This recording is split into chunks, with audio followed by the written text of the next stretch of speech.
In this second video on the periodic table, I wanted to talk a little bit more about some of the general areas of the table. So there are sort of three categories that we have for elements. We have metals, which is most of the periodic table. So that's everything in this particular periodic table, it's everything represented here. And that's essentially this part of the table from here over here and most of this stuff down here too. Let me make sure I get the right ones here. There we go. I may have a few of those incorrect, but this whole region over here,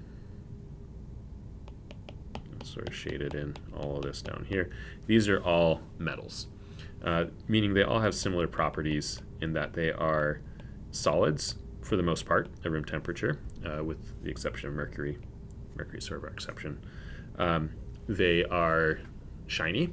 They tend to conduct electricity. Well, they all conduct electricity, and several other properties that are similar through them. So most of the periodic table is metals, and so we can classify these metals into smaller groups, and those are listed here, like the alkali metals, the alkali earth metals, lanthanoids, and actinoids, which are the ones down here, named after lanthanum and actinium here. Transition metals, which are the red ones in the middle, and then the post-transition metals on the right side of that, including like aluminum and germanium. The second group that we have, I'll use a different color here, are the metalloids. So these are things that are kind of like metals, but not exactly. So they tend to be solids, but they aren't always shiny, and they have sort of different properties that are useful. One of the most important metalloids is silicon, which is the basis of all of our modern electronics. And so the metalloids are all the ones sort of here-ish. Let's see if I can get all the correct ones here. Yeah, so they're sort of this region between the metals and then our final group. Let's get green here to represent that. Our final group is the non-metals, which is everything over here on the right side of the periodic table, as well as hydrogen. Hydrogen's our lone exception on the left side of the periodic table that is a non-metal. And so these are things that tend to not conduct electricity. Some of them are gases at room temperature. Many of them, all the ones in red, are, so like all of this column over here, nitrogen, oxygen, fluorine, these are gases at room temperature, and have very different properties from the metals. And there are good reasons for that we'll learn later in the class. But those are sort of our three general regions of the periodic table, and things that are in the same group tend to behave somewhat similarly, though not completely. A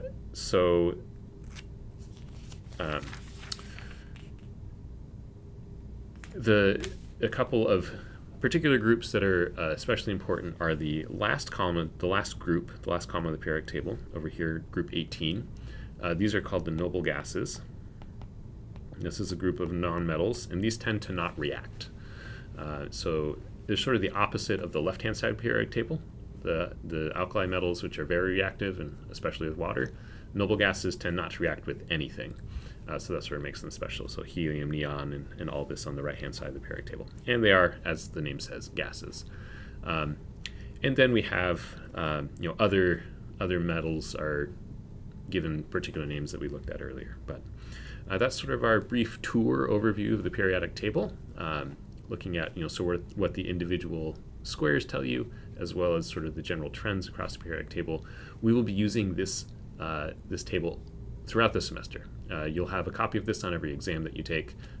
This is sort of the central document of chemistry, and so you'll need to use and become familiar with this. I don't expect you to memorize this or anything like that. You'll always have one available to use.